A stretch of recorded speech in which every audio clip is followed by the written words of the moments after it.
Good morning everyone. Bible చదివారా? దేవునితో సమయం గడిపారా? యోసేపు ఫరో దగ్గరికి తన తండ్రిని సహోదరులను తీసుకుని వెళ్ళినప్పుడు, నీ ఎదుట నా దేశం ఉన్నది,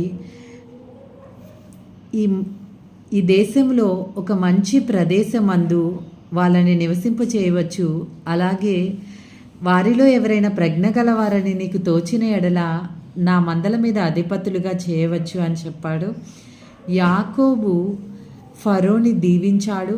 అలాగే యోసేపు తన ప్లాన్ని ఎగ్జిక్యూట్ చేసి ఆ దేశంలో కరువు సమయంలో ఎలాంటి ఇబ్బందికర పరిస్థితుల్లో లేకుండా ప్రజలకు ధాన్యమును ఇచ్చాడు.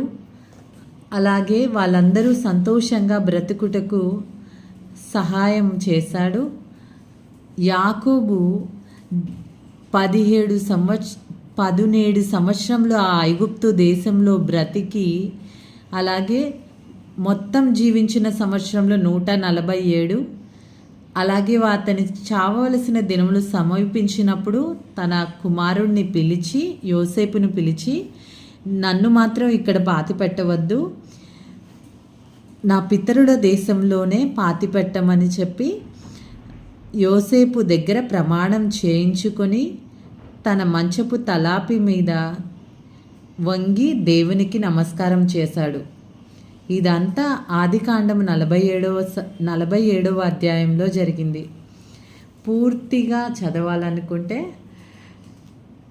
నా యూట్యూబ్ ఛానల్లో వీడియో ఉంది, వెళ్ళి వినొచ్చు. అలాగే మీకు నచ్చితే కనుక లైక్ చేసి, షేర్ చేసి, సబ్స్క్రైబ్ చేయండి. Thank you.